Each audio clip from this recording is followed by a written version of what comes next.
This is the World Unpacked.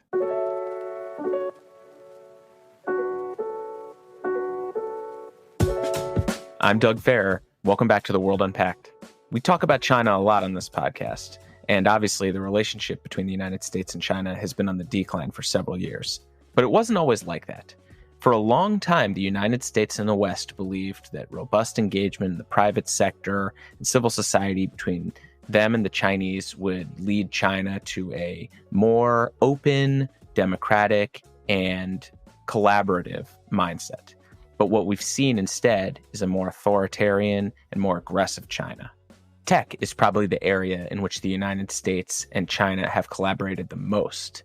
In early 2022, the Apple iPhone was the top-selling smartphone in China. And in the United States, TikTok captures the attention of 80 million active users a month.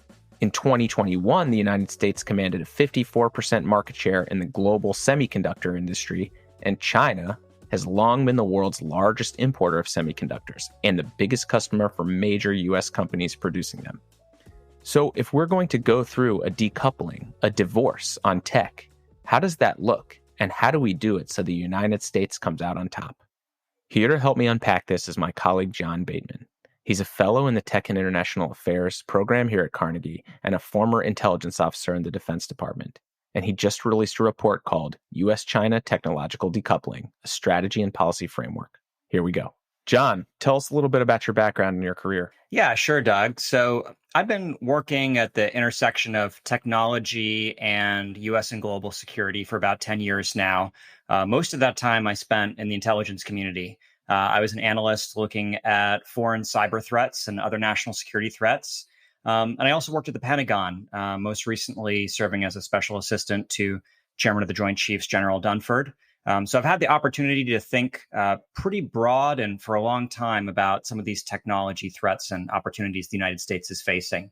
And since coming to Carnegie, I've worked on a broad array of issues from influence operations, cyber threats, to technological decoupling. So tell me exactly, what is tech decoupling in the context of the U.S.-China relationship? Tech decoupling is an admittedly imperfect term for something that everyone absolutely needs to understand to get a sense of where the world is headed right now. For decades, the United States and China became more and more economically integrated in a variety of different spheres, but that includes in the technology realm. We built up a huge amount of technological interdependence between the two countries. And this would include the flow of people, data, finished technology products, components, raw materials, financing, moving from the United States to China, from China to the United States, with many, many other countries involved. And we can explore all the different facets of this. So that was step one, the coupling of US and Chinese technological ecosystems. Then, about 5 to 10 years ago, everything stopped and started moving in the other direction. That's what we call this ongoing process of partial technological decoupling, where the US government and to some extent the Chinese government and private sector actors and governments around the world are participating in this trend of reducing technological interdependence between the United States and China, often to protect perceived national security or economic security interests. Most people know about TikTok and Huawei, Facebook and Google, but the relationship that the United States and the Chinese have on tech is much deeper than just these private companies. Mm-hmm. So tell us about what's going on a few layers down and how this relationship is so intertwined. Sure. So let's start with some obvious things. If you own an iPhone, that was manufactured in China. Now, to illustrate the complexity here, iPhones are designed in the United States and they incorporate supplies from global suppliers, but the ultimate assembly of iPhones occurs in China. And that's for the simple reason that China has mastered this intricate process of manufacturing and supply chain integration. They're very, very good at that. It's much beyond just the idea that there's low wages there. So that's a very simple thing that the United States relies on China for, is manufacturing hardware like iPhones. People may be familiar with the drone economy now. If you've got any listeners who are drone hobbyists, it's overwhelmingly likely that you own a Chinese manufactured DJI drone. They have about 70 to 80% of the market share, in part because of these advantages that China has. Then you could dig a little bit deeper beyond the finished technology product and think, well, what are these things made out of anyway? Almost all electronics use what are sometimes called rare earth minerals or critical minerals. And the processed versions of this, again, overwhelmingly come from China. Same thing for solar panels. The polysilicon for these overwhelmingly comes from China. Now, you can dig layers beneath that and even think about, how are these things designed? Where does the science come from? Where does the engineering come from? So in the U.S. engineering and STEM ecosystem, a very large number of some of the top PhD students, postgraduate researchers, and professional engineers come from China and other countries like India. And at the monetary level, there's so much cross-investment from the two countries. Chinese investment in the United States, American investment in China. So that just gives you a picture of the many forms of interrelationships that exist at the technology level. And those are just some examples of U.S. reliance on China. We could have a whole nother conversation about Chinese reliance on the United States, and that would get into things like the semiconductor supply chain, for example. So the level of integration remains very, very deep, even as this partial technological decoupling is ongoing and well underway. Let's take a step back and look at how we got here. China has for several years at least been sort of the bogeyman of U.S. policymakers. And for even years before that, as our economies were more integrated, there were always concerns about IP theft or dumping in trade terms that would reduce American manufacturing power and so forth. So it's not like they suddenly turned into this terrible actor. So what did the flip happen where we decided, okay, we've gone too far, we need to pull back? Well, you're absolutely right, Doug. We've always had issues with China, friction in the relationship. And even during the 1990s and 2000s, there were plenty of concerns in Washington about Chinese economic practices, unfair trade practices, and especially human rights as well. At the time, in the 90s and 2000s, the general view, although not everyone's view in Washington, was the way to address these concerns is by integrating China into the global economy and global institutions. That really started to change, I would argue, late Obama administration, early Trump administration. And there are two things that really mattered here. One is China's behavior started changing, or at the very least, the changes in Chinese behavior became more visible and worrying to US leaders. And if your listeners at all pay attention to China policy, these will be familiar developments. Things in the South China Sea, where Beijing was reclaiming and militarizing disputed islands. The broader military buildup of China, including its nuclear and conventional capabilities. The continued intellectual property theft and exploitation of trade rules. These were always friction points, but as China succeeded in moving up the economic value chain to produce more and more valuable technological and other goods, this became a greater and greater concern. There's also the deepening authoritarianism under President Xi, the repression of the Uyghurs, encroachments in Hong Kong and Taiwan. You can all rattle off the list. So the first big thing that happened is much darker views of China in Washington, moving from this cautious optimism or ambivalence about China's role in the world toward fear and concern that China has become the principal long-term state adversary of the United States. The other key thing that happened in the technological arena was changing views of technology and the geopolitics and geoeconomics of technology. For a long time, the United States was the biggest prophet of digital globalization and techno-globalism. We wanted free trade in the realm of technology, goods and services, data. After all, it was US firms in Silicon Valley, the big internet companies, the telecommunications companies formerly, that were globally dominant. And it fit within the neoliberal paradigm that was prevailing. But China was a dissenter from this techno-globalism. It wanted to put up a certain amount of walls, including this legendary Great Firewall. It wanted to go its own way and have different content on its internet. And so in some ways, what really happened is people in Washington gradually came around to this techno-nationalist idea that China, Russia, and lots of other less authoritarian countries had already come to. There was this realization that we couldn't just leave it up to the marketplace and a neoliberal economic framework to handle technology. Our national security was going to be at stake and our economic security was going to be at stake. So the answer you just gave reflects consensus developed in the Pentagon, the White House, National Security Council, State Department, a Washington, D.C. federal government consensus. But there's probably some difference of opinion in the private sector. Now, I know the former CEO of Google, Eric Schmidt, did the foreword for your report, but does the entire U.S. private sector agree with the strategy of decoupling? So, yes and no. I do think that you're right, Doug, that there is a big distinction between government views and private sector views in that the US private sector, the technology sector, they're often amongst the biggest advocates for preserving key aspects of the US China technology relationship. A company like Google or Microsoft or Amazon, they all employ Chinese engineers, Chinese researchers. Some of them need to get US government permission for what's called a deemed export license to have a foreign-born national work on sensitive technologies. They might need to get an H-1B visa. They might have business operations that they have in China. So Google, Microsoft, other tech companies, they're all doing AI research in China. They have technical collaborations with Chinese universities. And of course, they want the market access to the biggest developing and almost developed market in the world, the Chinese market, to sell their goods and services. If you're a company and you want to show your investors growth, it really is going to be in China for the coming decades. So all of this leads the US tech industry to be amongst the strongest advocates for pushing the brakes, tapping the brakes on technological decoupling.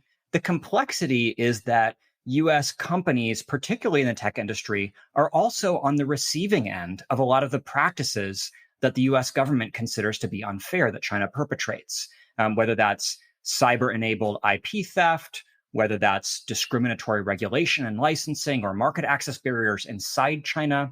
And so for many years, US companies were rather reticent in making these concerns public because they didn't want to be punished. They wanted continued access to China. More recently, as the political winds have shifted, more US companies have become comfortable going to the US government and asking the US government to use some of the tools in its arsenal to protect US corporate interests. So it's a continued push and pull about where exactly to find that balance. But most of the corporate world continues to be on this kind of preservationist or cooperationist side of the spectrum. So I'm curious how the Chinese feel about tech decoupling. Obviously, most Chinese operating systems are Microsoft, so certainly that might be perceived as a weakness. And in fact, I've heard Chinese nationals in the foreign policy community talk about that as a weakness. But did they also have a drive to decouple from the United States in terms of a technology relationship based on a perceived national security threat? So I think you could argue that China was never fully coupled with the United States in the first place and always had more qualms about deep technology integration.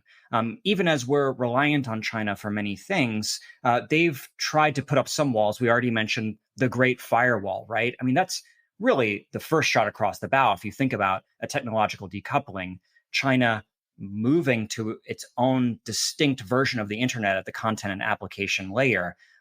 So that's a huge statement by the Chinese government that it wants to limit technological influence that it believes could be politically destabilizing or socially or economically harmful. That said, when we move more recently into the current era, China generally wants to maintain the technological linkages that it has with the United States and the West for now. I think people in Beijing tend to believe that the longer they can maintain connections to the West and the United States technologically, the more they can extract useful know-how, money, resources to become more self-sufficient so that they can then pursue their longer-term goal of not being so dependent on other countries and also being a major player on the world stage. But I do just want to say the most recent wave of technological decoupling that we're undergoing right now, that was almost certainly initiated by the US government under the Trump administration. And much of what China and other countries in the global private sector has done has been in reaction to that initial wave. I want to dig into tools for policymakers in the United States and your suggested path for them to take. But before we do, I want to set a baseline about expectations that policymakers in this country need to have with respect to our current superior position to the Chinese in technology. Is this likely to continue? How do you see this playing out over, say, the next decade or 2 decades? Yeah, and that is the key question that many in both countries are asking. And it's hard to generalize across all technology disciplines and fields. And I think then that takes us to the better question, which is what are the technologies where the United States really must dominate or must stay preeminent or even must stay competitive in order to maintain its national security, maintain its military advantages, maintain a level of competitiveness and strength in the economic industries that are going to be important for the 21st century economy. It's a difficult line drawing question, but if we can answer that question about which are the key technologies, then that will be getting us on the right path toward policymaking. Don't go anywhere. When we come back, I'll ask Jon about the best way forward for U.S. policymakers as they take on the U.S. China tech competition. Hey, thanks for listening to The World Unpacked. We have a lot of fun putting this show together, but we can't do it without your generous support. To support the work that we do on this podcast and the work of the Carnegie Endowment, please visit ceip.org/donate. Thanks. So the United States has a toolbox when it comes to dealing with decoupling in the U.S. China tech competition. And in your report, you talk a lot about merits and drawbacks of different types of measures, which you deem offensive and defensive. Can you explain to our listeners what the difference is between offensive and defensive measures? Yeah, sure. So it probably makes sense to start with defense. Defense means we're protecting our advantages against some kind of Chinese encroachment. We're seeking to thwart China, hold them back in some way, or prevent them from threatening or stealing what we have. So the major defensive tools include the coercive and regulatory power of the U.S. government, things like export controls, tariffs, investment screening, licensing decisions. We can block visas. We can sanction people. We can choose how we spend federal government resources. And there's a whole bunch of law enforcement tools as well. So that's this vast, sweeping defensive toolkit. Then on the other hand, we have what's called offense. And offense really means national self-improvement. It's not about holding China back. It's about racing ahead ourselves. So what can we do to build up U.S. technological strength, resilience, and leadership? The major tools here, first of all, spending money. And money could be spent on things like research and development, which has declined greatly at the federal level in recent decades. It can be spent on manufacturing capacity, like the bills in Congress to encourage the fabrication of semiconductors within the United States. It can be spent on education, on infrastructure resilience, on transforming our military so that they can go toe-to-toe against the PLA, and we don't have to exclusively focus on stopping the PLA from getting our technology. We're making sure that we actually have the best technology as well. Offense also includes things that may not be spending money. They may be more in the regulatory realm, but shoring up our weaknesses. So, for example, a big motivation for technological decoupling with China is fears that they could build back doors into our systems and steal our sensitive personal data. So the key thing to recognize here is that we have huge gaps in our own cybersecurity and data privacy standards and implementation, irrespective of any Chinese threats. So we should start at home and build those standards. In the first half of this episode, you talked a little bit about understanding what's a risk and what's not a risk. So I want to run through a couple of areas where there's significant coupling between the United States and China on tech and have you quickly tell me vital, not vital, and why. Let's start with semiconductors. So semiconductors are super vital. Almost everything that we do in life that's digitized, which is now all of life, requires semiconductors. We've seen recently that the U.S. auto manufacturing capacity essentially shut down when there was a blockage in the semiconductor supply chain. And the same is true of China. They require these semiconductors as well. So that's very much in the vital side of the line. All right. TikTok. TikTok, I would argue, is less threatening than people often think. The major risks here are that people worry that TikTok could be a vehicle for Beijing to acquire personal data on U.S. users or to influence U.S. users surreptitiously through some kind of disinformation campaign. But ultimately, at the level of disinformation, the existing social science that we have shows that social media based influence campaigns are often not necessarily effective in changing people's beliefs or behavior during critical time periods like elections. Imagine a TikTok based, Beijing sponsored election influence campaign during the 2024 election. Well, that's going to have to compete with over $1 billion of US campaign spending, spending by dark money groups, by civil society advocacy. So I tend to think some of these influence threats are slightly overstated, and there's other tools that we have short of the Trump administration's attempt to just ban TikTok or not allow them to be owned by a Chinese company. What about Huawei Hardware, from smartphones to 5G towers and that sort of thing? So I'm going to give you a yes and a no on that, Doug. I think when it comes to the 5G telecommunication equipment, that is very much in the strategic side of the line, because telecommunications is the closest that one can get to strategic terrain in cyberspace. It's the backbone over which everything flows.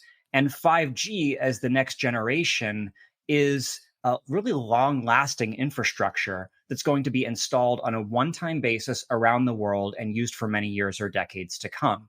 So 5G telecoms equipment absolutely was deserving of the huge campaign that that the United States ran against Huawei and ZTE to essentially buy time for alternatives to have breathing space so that China didn't become globally dominant.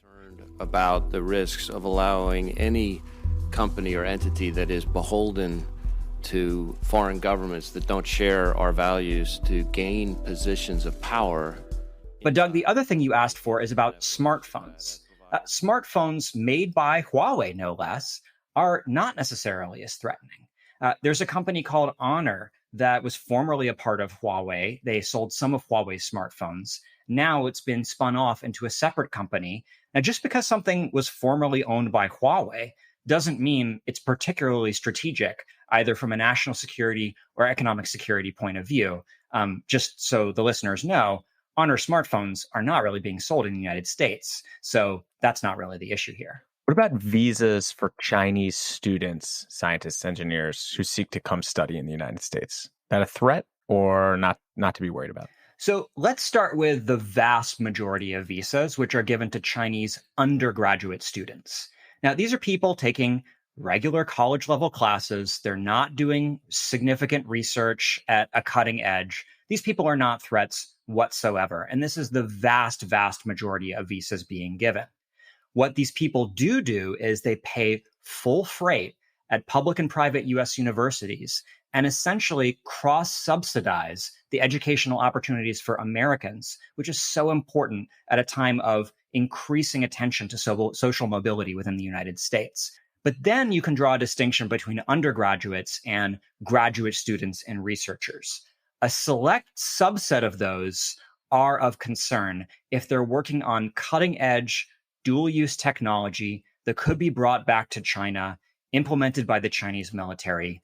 What about the collection of personal data? And I'm going to give you a longer time for answer here, because I think there's certain instances, like when the Chinese company owned the dating app Grindr, that may be different from the hack of OPM that occurred, that stole a lot of data around government employees. The Grindr episode is really evocative. About its users, officials at the Committee on Foreign Investment in the United States reportedly believe that the information could pose a threat to national security. Grindr had access to some of the most sensitive information that one can have about one's personal life. Grindr was a dating app. It was mostly used by gay people. It had private information about people's HIV status, their sexual activities and preferences. So you can imagine if some subset of the Grindr user base is, let's say, US officials with access to classified information, and the Chinese government could gain access to that sensitive data by pressuring Grindr to hand it over to Beijing,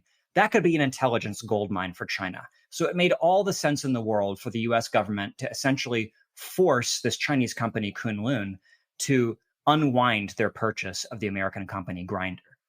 But not every data is in that category of sensitivity. That same company, Grindr, also collects a lot of types of data that most apps collect, whether that's your geolocation, aspects of your internet browsing, other aspects of your IP address. It's since come to light through government reports that Grindr, like most mobile apps, sells that less sensitive data very, very widely to this whole shady world of advertisers and data brokers, which is totally unregulated and a total wild west. So I think sometimes we talk very generically about US personal data, but some of this data, like geolocation data, is, for better or worse, widely available already. Probably the Chinese government can purchase it easily on the open market. So we need to plug those holes in other ways, not through China-oriented measures. What about artificial intelligence? And for example, we could talk about facial recognition technology or social media algorithms. Is that an area of extreme concern for those concerned about U.S. China national security issues with tech? Artificial intelligence is one of the most difficult areas to regulate in because it's one of the most hyped emerging technologies that's expected to revolutionize everything from advertising to military affairs. So it's totally dual use. But at the same time, it's a general purpose technology that is developed and applied very, very diffusely. It's generally, the research being done is in an open academic setting or by commercial companies where it can't really effectively be protected in the same way as, a semiconductor or, fissile material can be. So ultimately, the choke points in the AI space involve physically embodied goods like semiconductors that are used as part of the AI value chain. But the software itself, the data, and specifically the algorithms and the fundamental research that supports the development of those algorithms are very, very difficult to control. So part of your report that we just walked through is identifying what is critical and vital national interest and what doesn't need to be part of this China tech decoupling policy effort. So let's look beyond what we are defining into what we should be actively doing. If you went up to brief President Biden tomorrow about a U.S. China tech decoupling policy, what would you tell him to do? The first thing I would tell President Biden to do is to make a speech or issue a public strategy explaining the type of technology relationship the U.S. actually wants to have with China. Because almost always we hear about the things that we don't want to do with China. We don't want them to steal this. We don't want them to take that. We don't want them to advance in this certain area. But the reality is we need to continue to have some kind of constructive economic relationship with what will likely at some point be the world's largest economy, one of the great powers in the world. We can't simply divorce ourselves entirely from China. So President Biden and other US leaders need to start articulating what we envision that constructive future to look like. And that will involve some of the trade-offs that we've been talking about. The next thing that I would ask President Biden to do is to work with Congress to get these China bills, the U.S. Innovation and Competition Act and the America Competes Act, across the finish line. The bill calls for authorizing nearly $90 billion for research and development, manufacturing, and supply chain.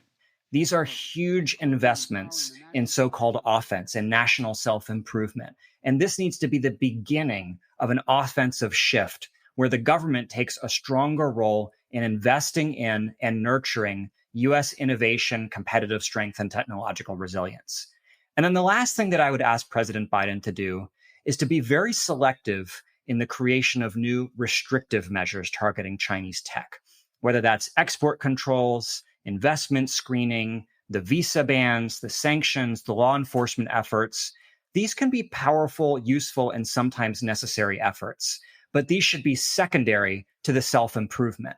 The purpose of defense should be to buy time for the offensive investments to bear fruit, to pay off, because we can't hold back China endlessly with export controls. That's just not going to do it.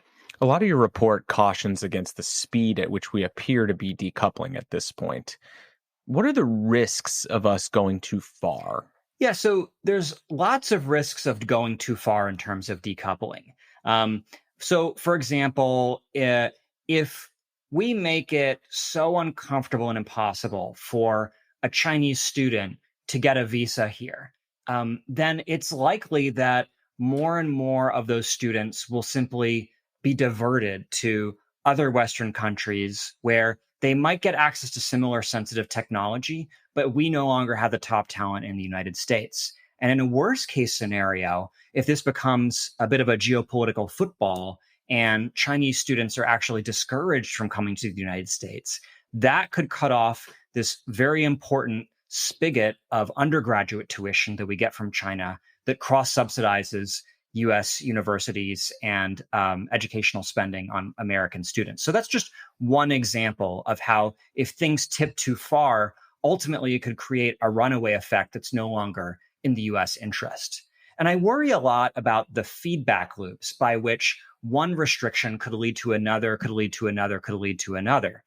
We've already seen how U.S. moves are often reciprocated by China. So, for example, we tighten our export controls in the United States. Now, China, for the first time, has implemented a national security export control measure.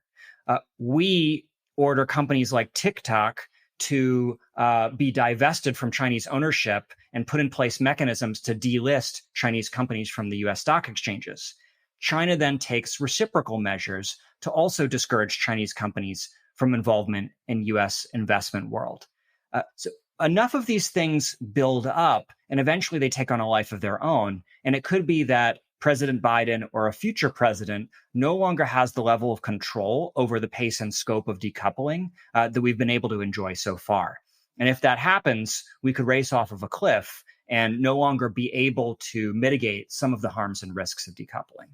I want to talk about the offensive side of the strategy you outline. What's the single most important thing the United States can do to stay ahead of China in key areas of technological innovation? Probably the most important thing that we can do is to restore the traditional U.S. government role in funding emerging and foundational technologies. Early in the 20th century, particularly as the Cold War got underway, U.S. leaders of both parties understood that the ideological and military competition with the Soviet Union would in large part be a scientific, technical, and engineering competition. And so that led to the creation of the National Science Foundation, that led to the space race, that led to increased federal investments in the educational system, that also led to some defensive measures as well. But gradually, over the course of the late 20th century, federal government R&D spending dropped. And in return, R&D spending from the corporate private sector rose. So if you look at the overall U.S. R&D spending, it's remained similar over time, but it's shifted from investments in the public interest and in a national security interest toward things that are concretely important to U.S. private companies in any given year. Now, that's important too, but when that's the focus of your national R&D portfolio, you're not going to be investing necessarily in those long-term capabilities that you need for national security purposes and for economic security purposes. It's going to be more a quarter by quarter, what is in a CEO's interest for his shareholders or her shareholders at any given time. So the most important thing we can do is reverse that tide and restore the U.S. government's role in R&D spending. And the bills currently underway in Congress, USChina and the America Competes Act, are a small but important step in that direction. Jon, you wrote a fantastic report outlining these complicated issues and giving policymakers a really interesting path they can take to keep the United States tech innovation competitive edge ahead of the Chinese. I encourage anyone out there listening, even if you're not a policymaker, to read it, understand it. It's one of the most important issues facing the United States for the next decade at least. And I thank you very much for coming on the show and explaining it to us. Thanks so much for having me, Doug. Thanks for tuning in to another episode of The World Unpacked, a podcast produced by the Carnegie Endowment for International Peace. You can find us wherever you get your podcasts, and if you like the show, please rate and subscribe. The World Unpacked is produced by Cliff Jayapranada and Clarissa Guerrero, and edited by our audio engineer, Tim Martin. See you next time.